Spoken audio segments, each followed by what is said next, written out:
Hi everyone, and welcome to this video interview with Nidal Rasheed and Michael Johnson, the Mojo Master.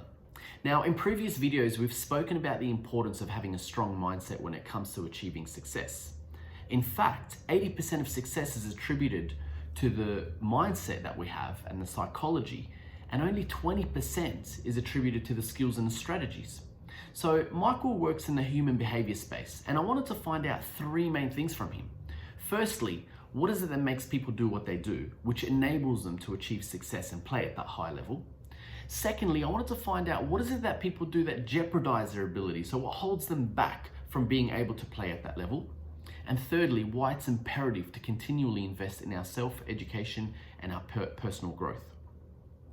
Now, for those of you guys who like the no fluff type of approach, you guys are in for a treat because Michael is raw, he's uncensored and tells it as it is. And I hope you enjoyed this video because I certainly enjoyed interviewing him.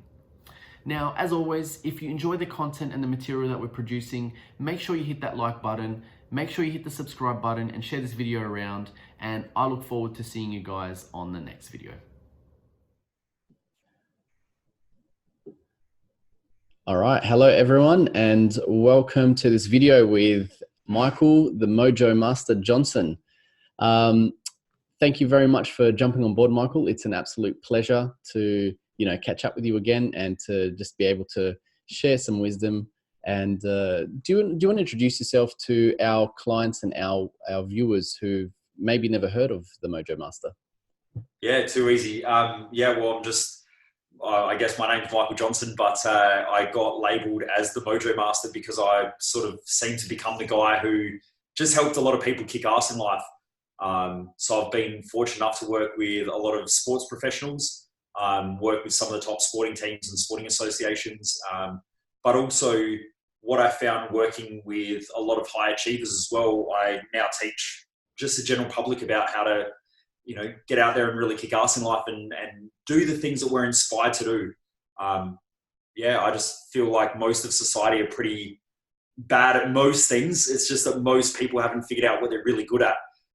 And I think one of the greatest things that I've learned was that when you admit to yourself that you're actually pretty crap at most things, then you just focus on what you're really good at. And then when you do that, you expand that quite a lot. And then that's how you achieve something great within your own life. Absolutely. I reckon it's amazing what clarity you come up with when you hit moments of truth in life. And I've done a bit of research in your story, and you've had a pretty interesting upbringing. Do you mind if you share a bit of your story in terms of where you started and how you came to do what you're doing these days? Yeah, so I guess, I get asked a lot about my story, but look, to cut it short, grew up with really young parents. My mum was 17, dad was 19. We didn't have a lot of money. Dad worked 2 jobs. Mum was working as a shoe clerk. And I grew up around a lot of adults where we used to go to a lot of parties with mum and dad as well, being, I guess, older teenagers or young adults. And I was always really inquisitive around what made someone successful. And then going to school where I was put into special classes and told that I had learning difficulties or learning disabilities, or ADD, the word dyslexia was thrown around. I guess I didn't really feel like I was that great or that intelligent. And I guess through school, I lost myself quite a lot, to the point of where I wanted to take my own life at 15 when I was expelled from school, and just thought, I'm not going to be successful in life. I'm not going to achieve anything, because I was convinced that you've got to go to school to get a good education. If you get a good education, then you can go to university and then get a good job. And I just honestly thought, I'm going to end up this piece of shit in life where I'm going to achieve nothing and just struggle. And I guess at that point, I just realized that I'm not here to do what everyone else wants me to do. I'm here to do what I'm here to do. And that, I guess, was a big wake-up call, that I just wanted to go back to school and do me, not do what my mum and my dad wanted me to do. Although my dad was pretty chilled out, but mum had a lot of pressure, and what a lot of the teachers wanted me to do. So I went back to school, finished off grade 12, and then I still had no idea what I wanted to do. So I became a diesel mechanic because I've always loved figuring out how things work. And then I just watched a lot of guys go up to the mines, come back absolutely miserable, but they kept making money. And I always thought that if we made more money, then that would make us happy. But what I found was that there was almost no correlation to making money and actually being fulfilled in life. And slowly I watched depression rates climb, suicide rates go up. And these guys just consistently make money and then spend money trying to buy their happiness back.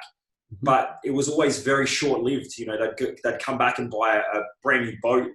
And here in Adelaide, you know, you can use your ski boat maybe for 3-4 months a year because the rest of the year it's freezing. They're working 3 weeks on, 1 week off, which really means they're only using the boat 1 weekend a month, and they're only home they can only really use a boat for 4 months a year. And then they'll buy motorbikes and cars and still absolutely unfulfilled. And then my best mate's 3-year-old niece was killed in a car accident. And it really rattled me. And I thought, you know, how do I want to be remembered when I'm not here? And it made me wake up to the fact that every day I was a day closer to death, whether I like it or not. We're slowly just ticking down the days. And I really wanted to do something in my life that was purposeful and something that I'd actually enjoy. So I got signed off my apprenticeship about a year early, and I quit that day. And the thing that I loved back then was personal training or the gym, because it was the only place that ever made me feel good about myself, especially growing up being, you know, an overweight, redheaded kid with white pasty skin and freckles. You know, I was picked on quite a lot. And the gym made me feel good about me. So I entered into that industry. Then I went back and studied kinesiology, nutrition, and I just wanted to keep helping people to achieve more in life. And then one day I was working in a medical center, and I realized that most people know what to do in life. They just don't do it. And it has to do with what sits in between our ears. So that's where I got into starting to study psychology and human behavior. And then now I just travel around the world, just finding the smartest people on the planet to learn from. You know, some great scientists. I read a lot of journals. And then I just try and piece together what it is that actually makes us more and more effective. And then from last year, you know, I had a $1 billion client list, and from there I just keep achieving in my own life and implementing what I learn. And from that as well, I've been able to teach other people how to not only be really successful in life and, you know, super successful with some people, but also how to actually be fulfilled and give ourselves some sort of a purpose and meaning behind why we do what we do. Because even a lot of high achievers that I've worked with over the years, they came to me because they were achieving a lot, yet they still felt this massive hole in their own life, because they would set goals, and then when they would achieve goals, they would celebrate, but the celebration was only short-lived, and then they'd go back to all this struggle in order to achieve the next goal. And that's not the way life should be. You know, my belief is that if I'm going to drive from Adelaide to Melbourne, all the fun's going to happen on the road trip. It doesn't happen when you get to Melbourne and go, woo, we're here. That's right. Let's do something boring again. And that's how most people live. They live this boring, shitty struggle of an existence where they have these small points of celebration, but the rest of their life is just this struggle and this frustration, and it's not really fulfilling, and it doesn't make people want to wake up and strive for something greater every day. Absolutely. Yeah. Look, I mean, you know, I've read and heard a thing years ago where change and, you know, your direction in life really happens as a result of either inspiration or desperation. And it sounds like you've had a blend of both along the way. And I completely agree with you. You know, I always use the analogy of going from Adelaide to Melbourne. You know, on the way, you're 100% right. You know, the fun is had in the journey, and along the journey, you're going to have, you know, you're still going to have the bugs on the windscreen. You're still going to have the potholes. You're still going to have the, you know, the stuff that happens along the way. But yeah, if you don't learn to enjoy the journey, then really you're doing yourself a disservice along the way. You know, you're not going to get the real juice out of it. But yeah, I mean, look, I'm an entrepreneur, so you know, I think that every day is like a boxing match. You know, some days you hold your hands up and you've won the fight, and other days you get knocked out. Yep. But if you keep getting back in the ring, you actually enjoy the process of getting better at fighting and what you do. Yeah. And life's very much the same, where, you know, you are going to get punched, you are going to get knocked down, metaphorically. But if you actually enjoy the process of becoming better, then that's just all part of the game, and you actually enjoy the process of it. And I just find that too many people are wanting to win in life, but aren't really prepared to put in the work. You know, they expect that everything's going to go well. Whereas when you expect the hard knocks, that's when you just go, when you get them, you go, well, that's part of the game. And you get back in there and keep playing. Absolutely. And every knock you get prepares you for the next one as well, because, you know, the next knock that you get isn't going to be as harsh as the one you had before. So yeah, I remember the UFC fighter, Nate Diaz. He said, when I get in the cage, I'm more surprised that I didn't get knocked out than I am if I win. And that's really the same metaphor for life. Like, I just expect to get knocked down most days. And if I don't, it's even better. But when you do, you just go, well, it's part of the game. You get back in, you keep playing. And it's part of the fun of the process. It is. Um, It is. And when yeah. you learn to enjoy that process as well, and you expect it as well, because I think too many people go into business and go into life expecting it's just going to be cruisy. And when they get the first knockback, it's just, it catches them by surprise. But I find when you approach it with a sense of anticipation that, yeah, something is gonna go down, you're more aware, and you're expecting it, and you're kind of a bit more prepared for it than, Mm. rather than approaching it just with a sense of, oh yeah, it's going to be cruisy. But that's actually a really good point, though, because one of the questions I wanted to ask you is, you've obviously worked with a wide range of clients, people who are just starting out to multi-billionaires, really performing at the highest level. And, I'm sure that over the time you've seen characteristics and traits and patterns amongst those who are successful from those who constantly jeopardize their success and, self-sabotage. In your experience, what have you found to be the main traits of those who are really living at the highest level and performing at that level? Trait-wise, I believe that there's a few key big things, and this is pretty much what makes up my client list and a lot of the people who do a lot of work with us through our events and seminars or one-on-one. I think the number one thing is you've got to have a big dream. If you like that big dream, then you're going to be kicking rocks through life, right? You're going to walk with your head down, just sort of kicking the ground, hoping that something's going to turn out better one day, but you can't even see whether it's a cloudy day or a sunny day because you're always looking at the ground. And that's a shitty way to live, but it's how a lot of people live. I think that when you look up and you become inspired by something greater within your own life, that's the thing that then becomes exciting. And it's going after that makes, I guess, life a lot more exciting and a lot more fun. So I think big dream is number one. I think number two, self-awareness is a massive part of it.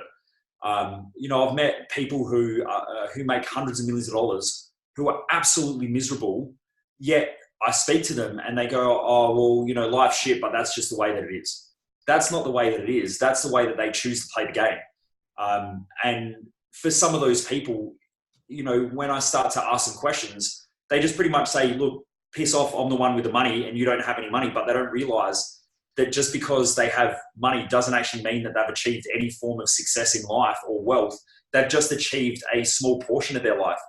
And there can be extremely wealthy people who end up destroying half their wealth because they lose their marriage because they don't give a shit about that area of their life. Or they destroy their money when they lose their health because they've been diagnosed with 6 months or 12 months to live. And they're trying to spend their money to get back their health.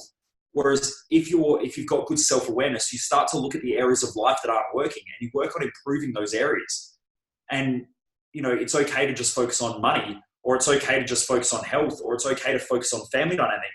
But if you're only focused on one area of life, other areas of life are going to start to fall apart and it's going to destroy the area that's working. The number one reason for divorce in Australia is money problems. So when people say to me, money's not important, well, try telling that to your partner when they leave you. Because money is important. Absolutely. Money is, and I explain this quite a lot in our events, money is just the fair or the agreed upon fair and equitable exchange of value. That's all that it is. It's not good or it's not bad. It's an exchange of value. Now, when you value yourself and you value what you're doing in life, then you have a greater chance of earning money.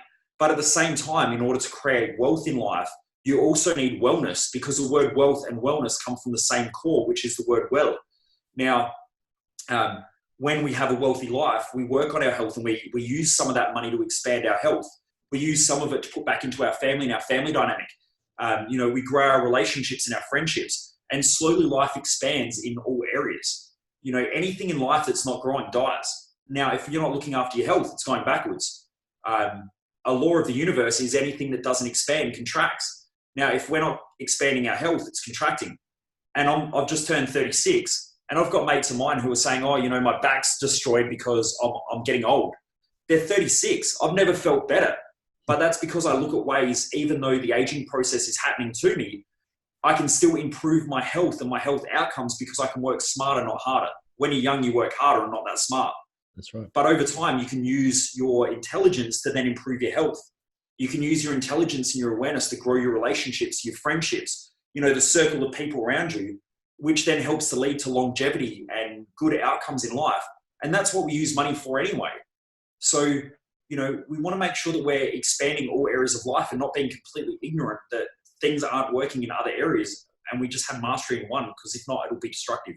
100%. I believe one thing equals everything. How you do, something in one area of your life affects other areas. And, when it comes to money, all it is just really a magnifier of the person that you are. Because if you're a good person, you got lots of money, you can do lots of good things with that.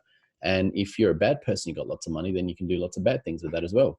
And, that's actually a really cool point, because when I first started the business, the reason I chose the name Silvertail is because that's Silvertail means a person of affluence and influence.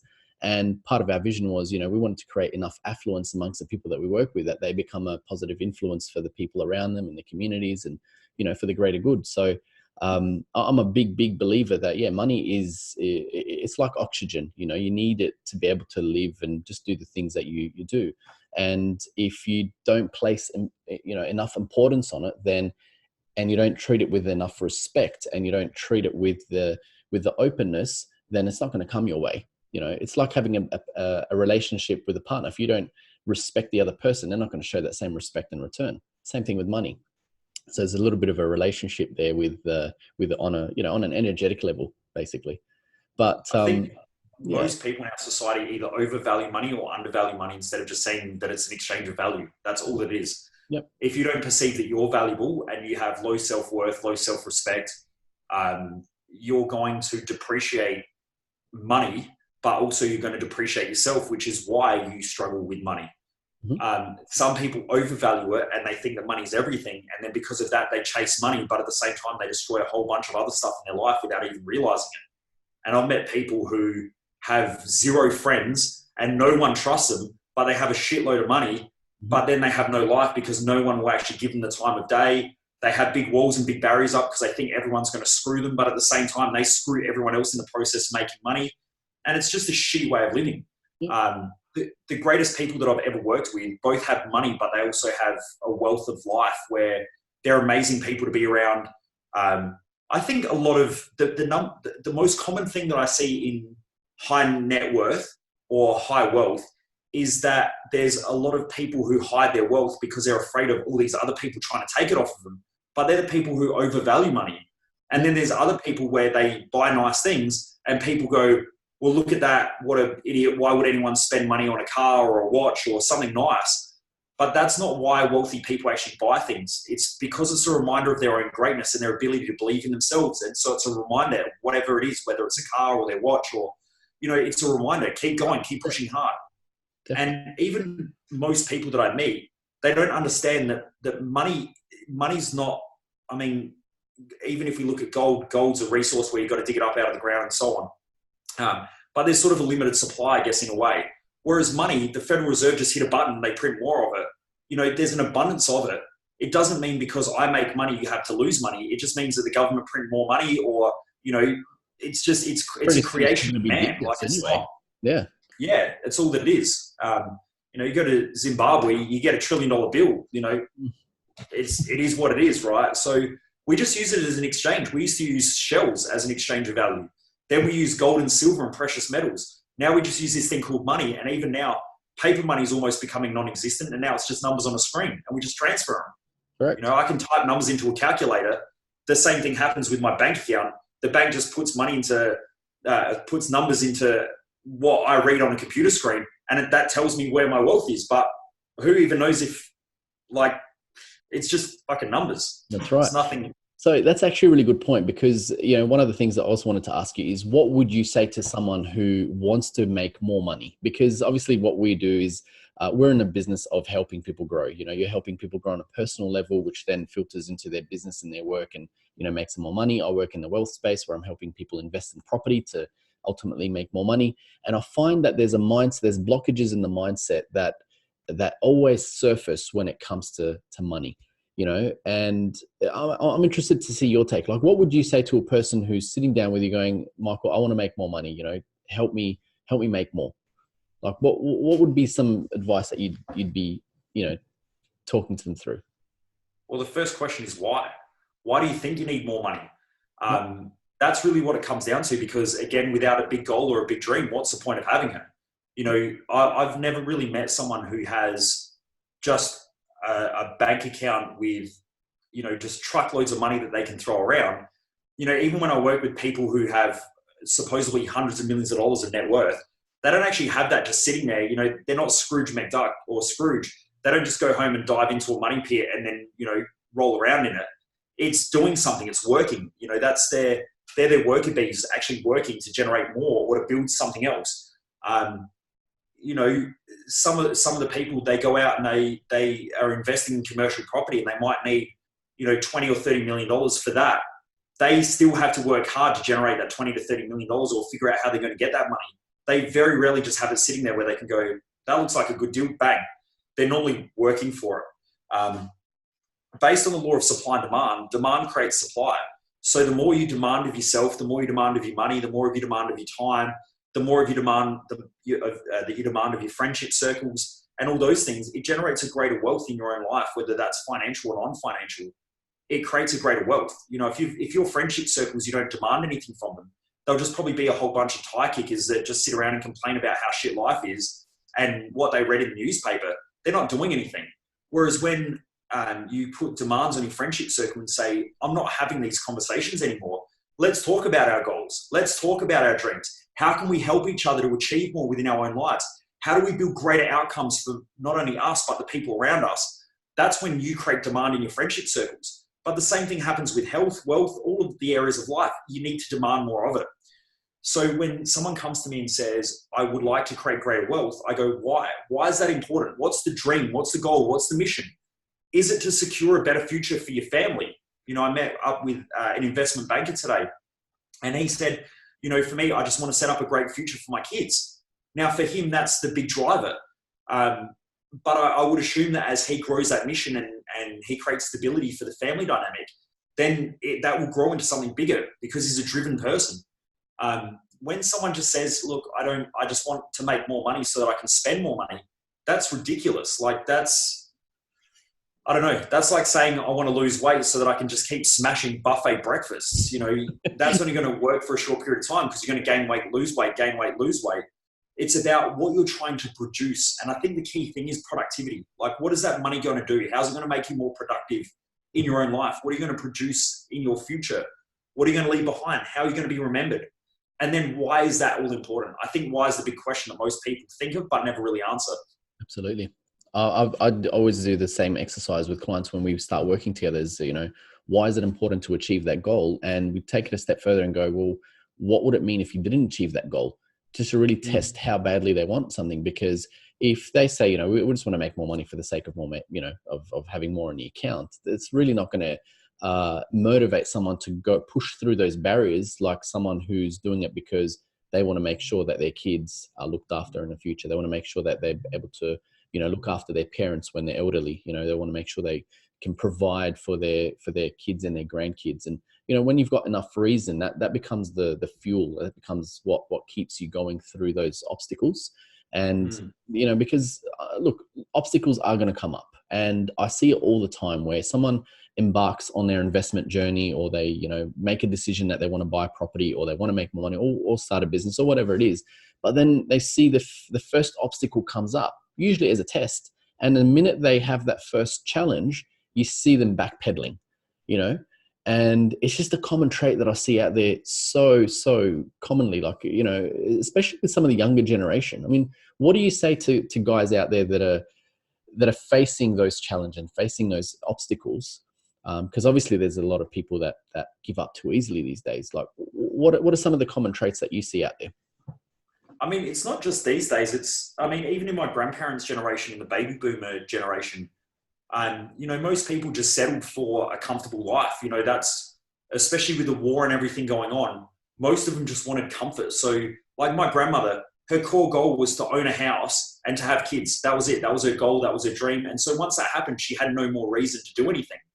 And so you just watched her life deteriorate over time because she had no other reason. And once the kids moved out of home, she became very needy and codependent on the family. And, you know, I guess a lot of families go through that, where as people start to age, their goals contract, but that's just their whole life. You know, there's no reason why that needs to happen. Warren Buffett's 89 years of age and he's still pushing the mission and still expanding. You know, Richard Branson, he's still expanding. I sat next to a lady on the plane years ago, and I remember her opening up the Virgin magazine on the plane, And she goes, oh, look at that. Why does he still work? He doesn't have to work. Why does he keep working? He's got enough money. But what she didn't realize is that Richard Branson never worked for money. He worked because he had a mission and a vision and something to achieve. The same as Warren Buffett, mission, vision, something to achieve. Whereas most people, they work to make money so that then they can spend money, which then traps them in the money cycle. When you've got a reason, you get out there and you do stuff. Like for me, you know, my mission is to build the #1 school for kicking ass in life. I want to create an online university where people go, where they just want to kick ass. You know, we're a no bullshit sort of business where people don't come to my events because they just want to cruise in life. They come to my events because they're like, you know, I need someone like you to push me and help me to achieve what I'm here to do. That's my mission. And until that mission's done, I'm not done. And I would say that when I get there and I build that, that's going to be something bigger on top of that again. Because as you grow as a person, your mission needs to grow in life. Or if not, you start contracting again. And I think because most people lack a why in the first place, so they don't know why they're trying to achieve anything. They just see everyone else running around and they go, shit, I need to run around as well. Because if I'm not running around, it doesn't look like I'm achieving anything. Then their neighbor buys a car, they buy a new car to look like they've got their shit together, just like their neighbor's trying to look like they've got their shit together. Then they upgrade the house because that looks like they've got their shit together. But in fact, 99% of society don't have their shit together because they don't even know why they wake up in the morning. Mm-hmm. And that's unfortunate, you know. I've watched friends of mine over the years, like I've only just bought my first house at 36.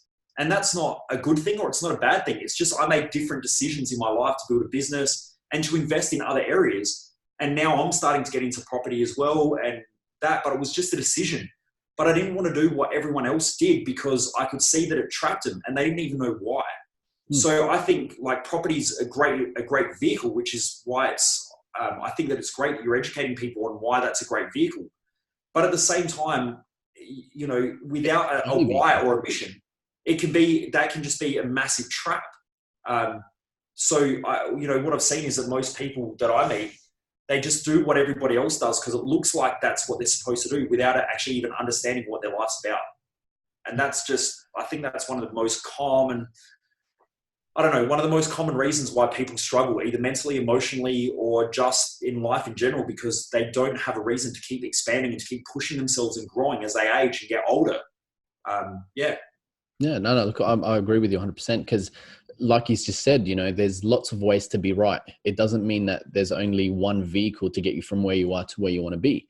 And, you know, property was something I chose because that's what I had a, you know, natural curiosity around since I was a kid. I loved being on site. I loved seeing houses come out of the ground. I just had this natural, you know, curiosity around, you know, how a house got built. And as I got older, I was actually put in a situation where I was working in a restaurant. I was, you know, down and out, almost bankrupt, nearly gone. And it wasn't until I was at breaking point. My mum and dad actually sent me overseas and they said, look, you need to change your life because it's not working. Whatever you're doing, it's not on, it's not you. So I got to really take a helicopter view on my life actually. And I made some decisions like, what would I do if money was no option? What would I do if I didn't have to work for money? What would I do if I wanted to do something that I absolutely loved and I was passionate about? And property kept coming up. So that's why I chose that vehicle and ran with it. Whereas I talk to other friends of mine where they are passionate about, you know, finance, surprisingly, other people that are passionate about hospitality, other people that are passionate about, you know, building things, some are passionate about trucks. So I think if you find what you are naturally passionate and, you know, driven to do in life and you do that, you know, to the best of your ability, the money will just follow, you know, the money will just come because it's just, it's all energetic, you know, where your energy goes, money will flow type thing.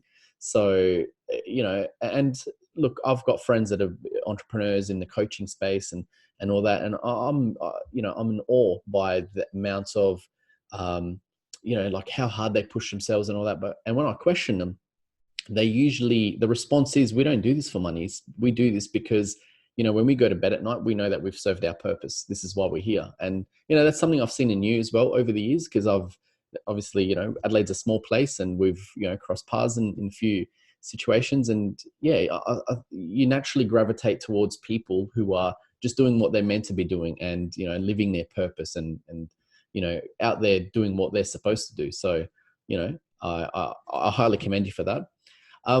One thing that's obviously crossed my mind is obviously when it comes to, you know, growing and doing things in life that really put you out of your comfort zone. when you're on that path of growth. Like, where do you think it all starts from? Because, not everyone is born with it, but where do you think it stems from? Sorry, can you just repeat the question? Like, what was? So, not everyone is born to really be successful, or, out of 100 people, you'll generally find only a handful of people are really able to achieve success.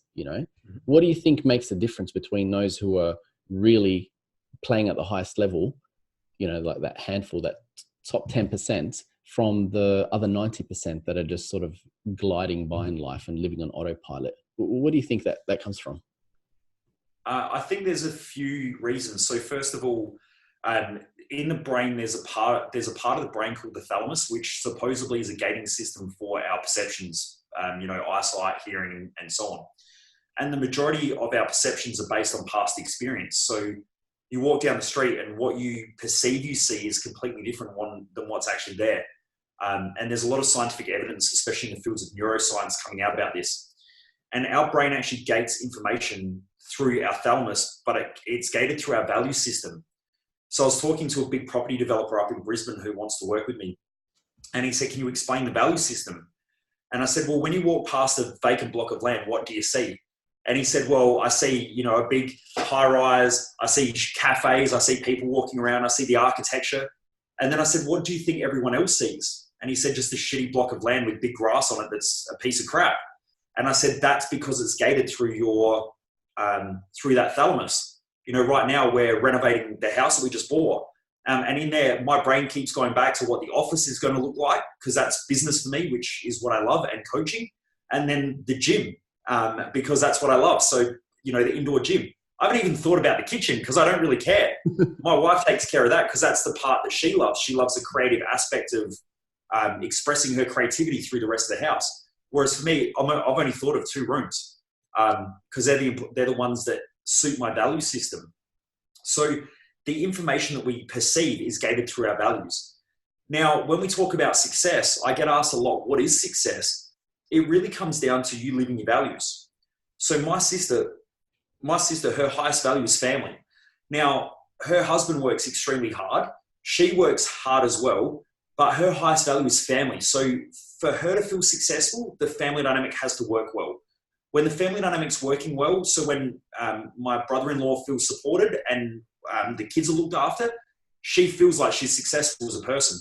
Now, because of that and the family dynamic, and because they've got good communication, she supports her husband to work. Now, in a society where, women are told that, you've got to be everything to everybody, and now men are taught that we've got to be everything to everyone, most people are just lost and confused because they actually don't know what they're good at, what feels successful to them, what they're fulfilled in doing, because they're trying to be everything to everyone.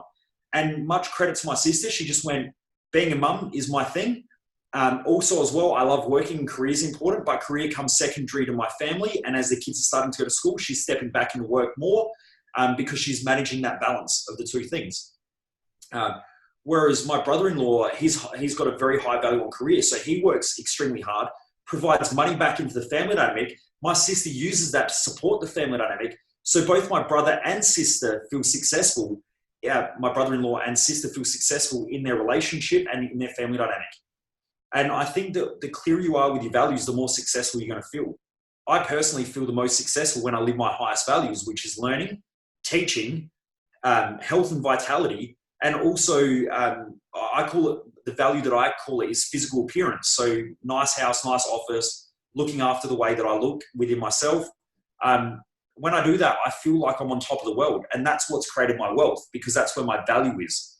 For my sister, she's most valuable in the family dynamic and then career. I've got a friend of mine who owns a whole bunch of childcare centers and has done it amazing. And his highest value is children, then teaching and learning. So he just incorporated those 3, started, childcare centers, and he's extremely successful. So it doesn't matter what your value system dictates. You can make a lot of money doing whatever you want. I meet people who say, I would love to travel, but I can't get paid to travel. That's absolute bullshit. That's limited thinking. There are people out there now who are making, just as much money as I make running a business, just traveling, especially with blogging and podcasting and things like that these days. one of the girls who just has signed up to one of our events called Thrive Time, she's a full-time Instagrammer, and that's all she does. She's got a high value on beauty, a high value on health, exercise, and a high value of connecting with people. So she put them together on Instagram, created a business out of it, and now she gets paid as a full-time Instagram influencer. And she just got given a car from a car company. She said, I don't even know why a car company would give me a car because I don't get it. And then she said within a week, someone bought their first car and said, I bought a car because you drive one. Nice. And that's the power of Instagram. Now, she's living her 4 highest values: connecting with people, learning, teaching, and beauty. Wow. So it really is, it's identifying what your values are and living and being true to them and pursuing, some sort of career around what your values are more than anything. That's exactly what I teach, because that's the only way that you're ever going to feel successful and fulfilled at the same time. Outside of that, you can know that you're successful logically because you've got a lot of money, but you'll still feel like shit because you're not living. You won't feel successful and you won't feel fulfilled. And that's the fast track to mediocrity, I think. That's awesome. Now, speaking about what you teach, because I know you've touched on it a few times, but can you tell our viewers and our clients, what is it that you go through during your programs? How does it help someone who is possibly maybe never been exposed to personal development and mindset training and all that kind of stuff, but they just want to make more money, or they just want to build their wealth, or just want to, invest in property? Why should someone, place a high level of importance on education when it comes to, bettering their life and growth and things like that? Can you take us through what you do? Well, I remember being, and this is just a bit of a story which will help answer the question. I remember doing, when I was studying after hours to be a personal trainer when I was a diesel mechanic. It was like an 18-month course to become a personal trainer. And I remember doing all the physical stuff, the lifting weights and everything like that. And then this one day, the lecturer said, right, now we're going to do psychology. And I sat there and watched a whole bunch of these videos and I thought, what a heap of shit this stuff is. Like, who gives a shit about psychology? Much to my own ignorance, not realizing that our whole reality is created in our own head. So scientifically, if you have a look at pain, the pain response, pain's created in our brain. It's a perception. Because if you cut your finger and then you focus on something else, that perception of pain either decreases or eliminates itself. And then when you focus on it, bang, it comes back. So our brain is consistently interpreting what we see, how we act, how we view things, our responses, our decision-making skills. So high-level achievers don't come to me because they're not achieving at a super high level.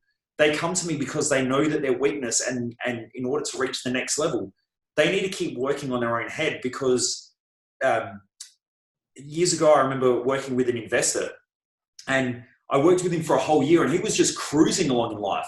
He's making all this money, he's doing great. And after his 1-year contract ran out, he came in and put a check on my desk. And I said, what's that for? And he said, this is for my next year. And I said, you don't need me anymore. Like, I've done my job. And he said, you're wrong, my friend. If I'm emotional once and I make the wrong decision, that one decision can cost me millions. He said, this is my insurance policy. Now, he understands the power of making one wrong decision in life. The average person makes their whole lifetime full of bad decisions. And then when it comes to someone like me, they go, oh, that's all bullshit. Like, why would I go to an event to work on my head? Like, I've already got life figured out. But their whole life is just, if you look at their whole life, it's a reflection of bad decisions. Now, that goes from their money to their health decisions, to their relationship decisions, to their decisions of friendship, to their job decisions. When you look at it, we have these thoughts inside of our own head. Those thoughts release neurochemicals. Those neurochemicals produce either emotional responses or influence our epigenetics or our cells. Then from there, they produce actions and behaviors. Those actions and behaviors then reinforce what we already believe to be true. Now, that can create a feedback loop of the same consistent actions over and over and over again that don't produce results. When I started understanding this, I went, oh, shit, our whole life is filtered in our own head. If we don't get our head clear and we don't get our head right, know what to focus on, what to not focus on, what to think about, what not to think about, then our whole life can just be this spray of energy and emotional crap. And we just hope that we hit a target. And to me, having a machine gun and shooting it up in the air doesn't mean you're going to hit. I mean, you might hit things, but The old they might be the wrong things. Yeah. And that's how most people live. So I guess once I started figuring that out, that's when I really started putting in the groundwork to figure out how I can perform better, especially as being the kid who was put in special classes and told that I would get nowhere in life, to then becoming, to running my own, over 7-figure business, and then, being able to build the life that I love, where I get to do exactly what I love every day. Even though I get hard knocks and stuff, it's all part of the game and I really enjoy it. So I think that's really what I do, is if you want to achieve in life, you have to get your head right. People's sabotage patterns, from their relationships to their friendships to their finances, are patterns of behavior, and it all happens in our own head. I watch people who make money, lose all their money, make money, lose money, make money, lose money. And they might have lost 20, 30, $40 million over, a 20 or 30 year period. And then they come to me and they go, shit, I wish I would have learned this years ago. But at the same time, if I went to them 30 years ago, they'd go, oh, that's all bullshit. I don't want to worry about that. But they needed tons and tons of pain in order to realize that that's a pattern. I've got a friend of mine who I've tried to get him to come to our events, but he'll ring me, he used to, I haven't heard from him in a while now, because I had to put my foot down and just say, look, deal with your own shit. Because he kept dating the same girls. He would go out with Lisa. Lisa's the love of his life. He's going to get married. And then 6 months later, they're broken up. He's down. He's depressed. He's hating life. Life shit. It's, it's not worth living. And then, 2 months after that, he's met the love of his life again. It was Lisa. Now it's Sarah. Sarah's the same person. Different name, different haircut, same person. Now to him, he keeps thinking that it's different. It's no different. It's the same person. Mm-hmm. And these patterns of behavior, most people are completely ignorant to it, because they might have 6, 12, 2 years, 5-year periods for those cycles to completely loop. And when everything's going well, they don't need no help. I've got all this shit figured out myself. And then when it crashes and burns, now they've lost all their money, so they can't afford to pay someone. It's just a vicious cycle. Today, when I was with the investment banker, I said to him, why did you come to me now? Like, you've known about me for a while. And he said, Michael, life's going good, which is why it's the right time. And I said, you're pretty much one of the only people who actually realize that when things are going well, that you need to do something. Most people wait until the shit hits the fan and then they want to do something, but they've already dug themselves into a 2-mile hole and they expect me to dig it or to pull them out of it. I think in life, if you start digging a hole, put down the fucking shovel. That's the first step. And then let someone feed you a rope and get out when it's not bad, versus most people keep trying to dig themselves out of the hole without realizing that they're digging themselves deeper. Yep. So I guess, a lot of what I do is really getting inside people's heads and figuring out, what is it that you love to do? What are your values? I call it the map for life: purpose, mission, values. Get really, really clear on your goals. And then I've created one of the only psychological balancing tools that works on a physics principle in order to balance out perceptions. So on one of them, Dr. John D. Martini, who's a good friend of mine, is another person who's done that. And then there's a few copycats around who have sort of copied bits and pieces, but no one who's really done the genuine groundwork on it. I think values, purpose, mission, goal setting, that creates the clarity. And then the emotional balancing stuff, because emotions will distort our values and our drive. Emotions are the other factors that you can't really control in many cases, is it? Like when emotions are high, logic is low. And, when you go through certain situations in life that sparks that emotion, then like you said, you can make some really bad moves, and those moves can be quite costly, depending on what line of work you're in. So that's, I think that's very, very pivotal in terms of, making sure that you get that right. Well, I think, if you look at an argument with someone that you love, this is a person that you love the most, yet under a heated argument, you'll say the most ridiculous shit to that person. Yeah. And all it does is it stokes a fire in both of you, to then you've got two self-righteous people that are stuck in their emotions, that the logic or the intelligence has completely gone out of that conversation. And life's very much like that. The more balanced we are mentally and emotionally, the more we just see things for what they are, and the less distorted our reality is. Mm-hmm. And the more we live our values, which is where we're most valuable.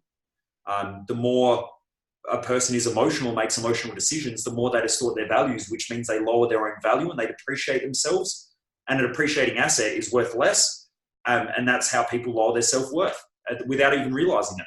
I think that's why we have a lot of mental health issues, is because of, the lack of emotional intelligence out there. People just don't know how to deal with emotions when they do come up. And, that's why I think, investing time and money and effort and energy into learning that can make a massive difference over the long term. Although it's not tangible, like you can't really touch it, feel it, see it, it actually, makes up the majority of your, the way you think, and which then leads to the way you act, which then leads to the habits that you then, adopt. And over time, that has a massive influence over life, But I think it was, sorry, just on a quote there, Warren Buffett, one of his favorite quotes, which wasn't from Warren Buffett, I think it was originally from Benjamin Graham or someone like that. He said, the chains of habit are too light to be felt until they're too heavy to be broken. And I love that quote. Yeah. The chains of habit are too light to be felt until they're too heavy to be broken. And that's how most people live life. When they're cruising along, they go, I don't need someone like Michael, I don't need help. And then, they become ignorant to those chains of habit are becoming stronger and stronger. And then all of a sudden they try to break that habit and they go, shit, this is heavy, this is hard. And then all of a sudden it starts to crush them without even realizing that it's not that just one day they woke up and that habit was there. It's just that's 20 years of patterning or 10 years of patterning over and over again. That's quite powerful, because, you don't wake up with the result that you've created then and there. It's usually a culmination of years sometimes of habits and actions that leads to the result that you've got right now. So I think something that I talk about at my events is that every second of every day, we're either creating a new habit or reinforcing an old one. And when you look at life that way, you go, all right, cool. If I go and eat that packet of chips or those crisps, am I reinforcing an old habit or am I creating a new one? Which way is it? Because the neurological wiring in our brain is getting stronger with whatever we consistently do. Mm-hmm. So, if the alarm goes off in the morning and you go, I'm going to stay in bed, that's either reinforcing an old habit or creating a brand new one. Now, is that the actions and the behavior that are going to help you to achieve the mission, to live your purpose and to get you the outcomes you want in life? Or am I going to get out of bed? Because that's patterning, again, it's reinforcing a habit or it's creating a new one. Now, if that's the way that you want to live life, that's the way you create your life. So essentially every second of every day, we're actually creating our future through exactly the actions that we're doing. You stay in bed, that's creating the future. 100%. If you make poor investment decisions, you're creating the future. If you're intelligent and you learn and you grow, that's creating the future. So how do you want to live? Absolutely. Speaking of creating a new future, there's a lot of people that I see on a daily basis, and I'm sure that you see them all the time. They talk a big game. They say they want to achieve things in life. And then when they're faced with a moment of decision to try and, take that first step, they start to retract, right? What do you say to someone when they are at that point where they're faced with a decision, whether it could be a decision to invest in their own education or invest in, their wealth creation, or invest in whatever it may be, even in their health, in their, whatever they desire to do in life. And the moment of truth comes up where they have to either put their hand in their pocket, or they have to go to the gym, or they have to change a habit, or whatever it is. And then all these emotions and thoughts and everything starts creeping up. What do you say to that person in that situation? I mean, there's lots of things I say. It depends on, I'm a human behavior specialist, I guess. So, and a high performance coach. So, I've got, there's lots of different tools that you can use. Sometimes, you need to use a sledgehammer, and other times, you need a small tack hammer, and sometimes you need a screwdriver. It just depends what the person's going through, what they're dealing with. But I guess it comes down to why. The reason why I wake up and keep pushing myself harder, even when things are going well or when things aren't going well, is because I've got a reason. There's a mission there and there's a vision. I'm driven by that. Now, if you don't have a big enough reason, then your problems seem big. And what I noticed that over the years, everything just scales. So I used to be stressed out when I couldn't pay, my $20 phone bill.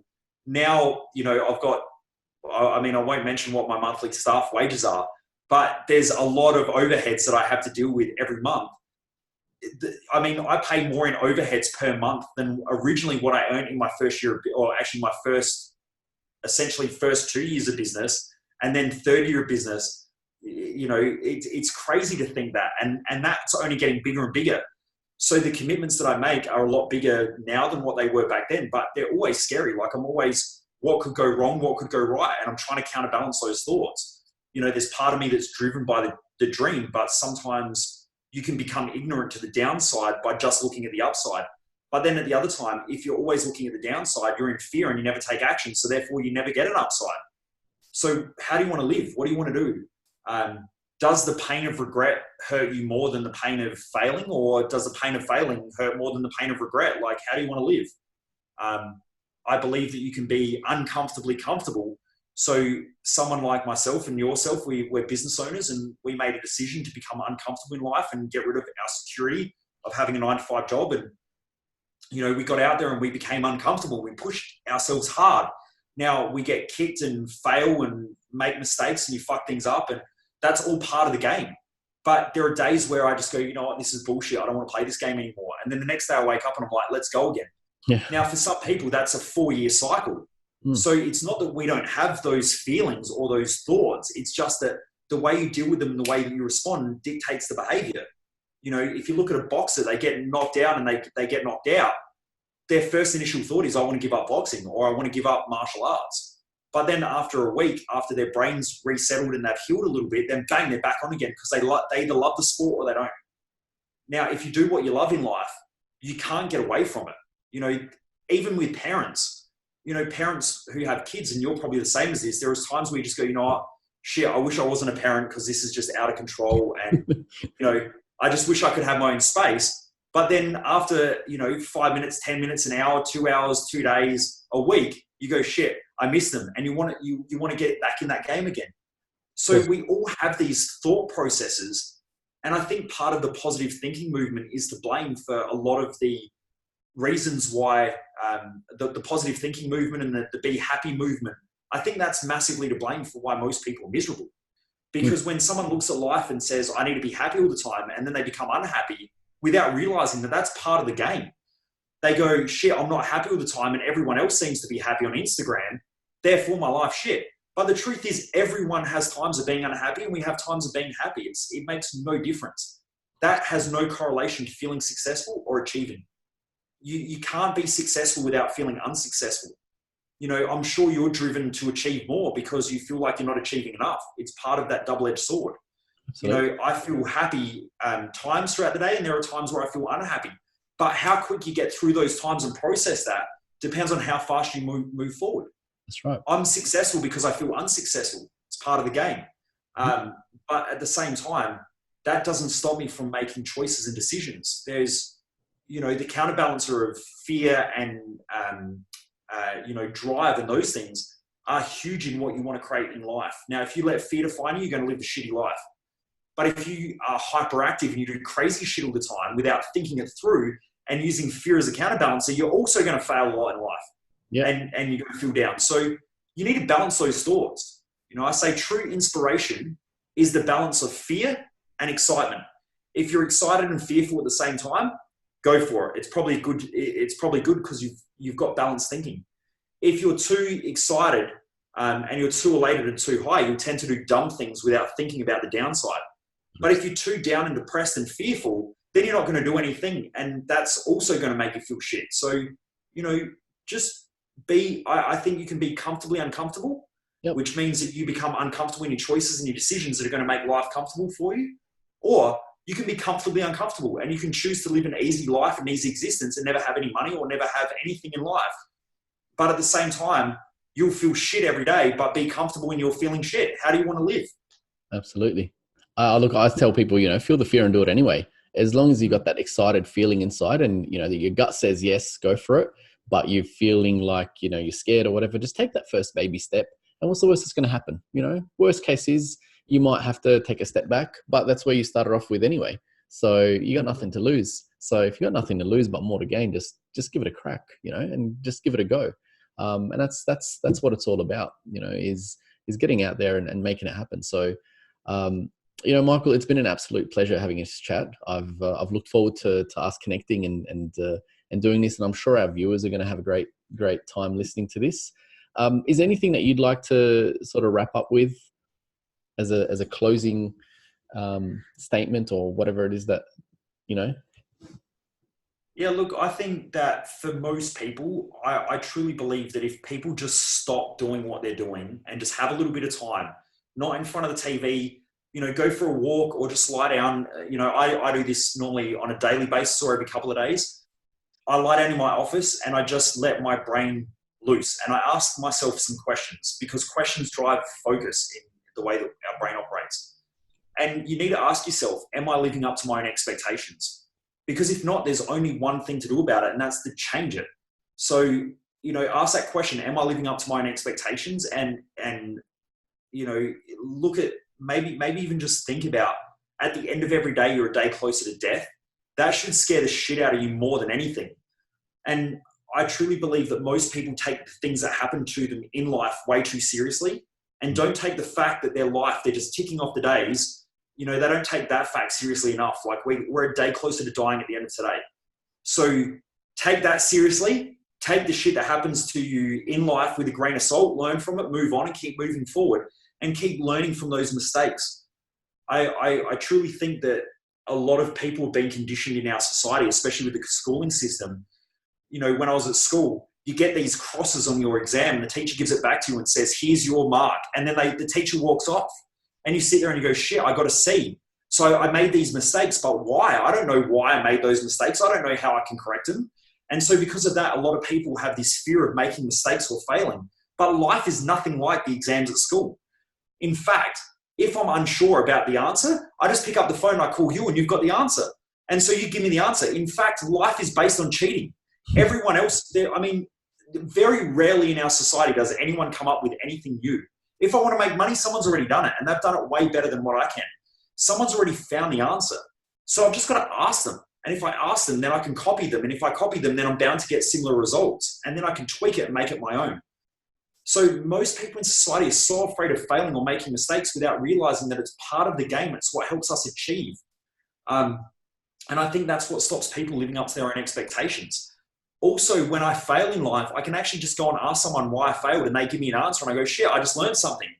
So in life, you fail and you learn, and then that helps you to grow. Whereas at school, you fail and you get the exam back and you go, shit, I don't know what I made the mistake from. That's it. And so it's almost counterintuitive to the way that we've been taught how to achieve in life. So on my final words is just ask yourself, are you living up to your own expectations? And is this as good as it's going to get? Because if not, you've got to make better decisions. You have to train your brain to create those new habits every day, from getting out of bed early, from, just slowly, I guess, training yourself to think the way, to become the person that you know that you're capable of. Because I would assume that most people who are listening into this are so conditioned to be something that they're not. And I remember a quote from Michelangelo, apparently, when he created David. Someone said, how do you create such amazing sculptures? And he said, I just need to chip away all the rock that's not David. Well, in life, we're doing the same thing. Like, my parents told me how to act, how to behave, and how to think.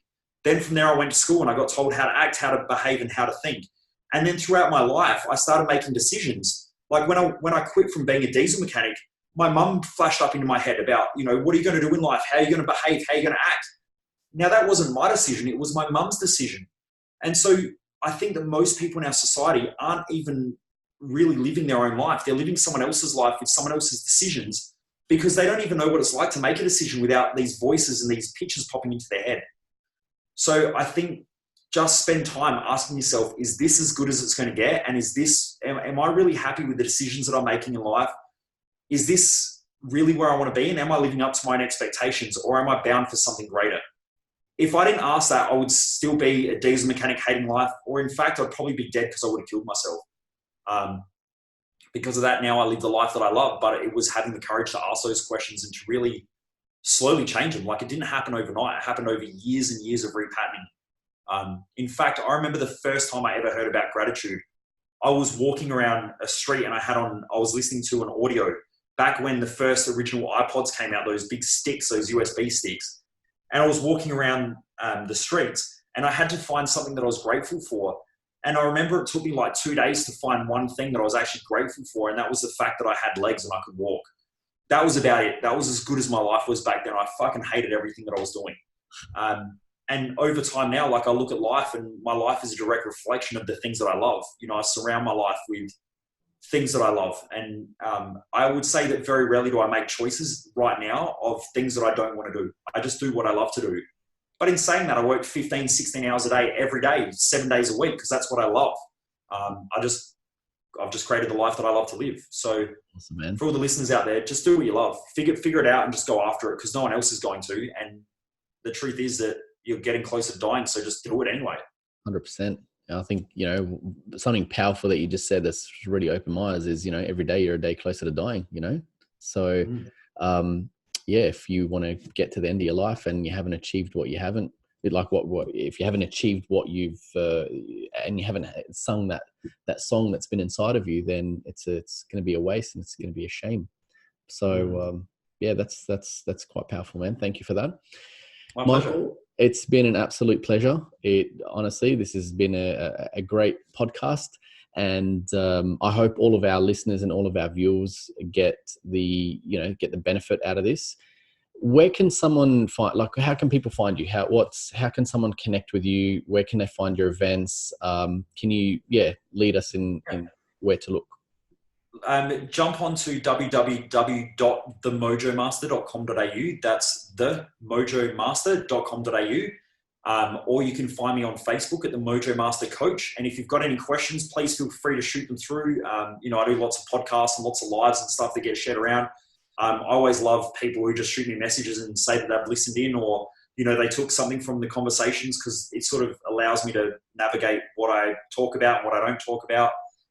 So yeah, I'd love to hear from people who are listening in. And so that's the Mojo Master Coach on Facebook. You can shoot me a private message and I'll read it there. If you've got any questions, just reach out. I'm more than happy to answer them personally. Or Mojo_Master on Instagram as well. I seem to get a lot of questions on Instagram as well. So jump across, say hi. But the website's a place to check out all the events and everything we've got going on. And, hopefully I'll see who some of the listeners coming to some of the events someday to really get clear on what they're here to do, and some of the tools that we have to really help them perform their peak. Awesome. No, and I can say I've been to one of your events, which was the wealth event, and highly recommend Michael for all of our clients and all of our viewers as well. So once again, thanks, Michael. Hope you have a great rest of the day, and I'm sure you've got a few more hours left on the clock before you clock off. I got to go and renovate a house, mate. So I'm just about to wrap up for the day in business, and then I'm off to renovate a house. Nice. Awesome. Well, we'll chat offline, and thanks again, and hope everyone gets great value out of this, and I will see you guys on the next video. Thanks again, Michael, and we'll chat soon. Thanks for having me. Thanks, man.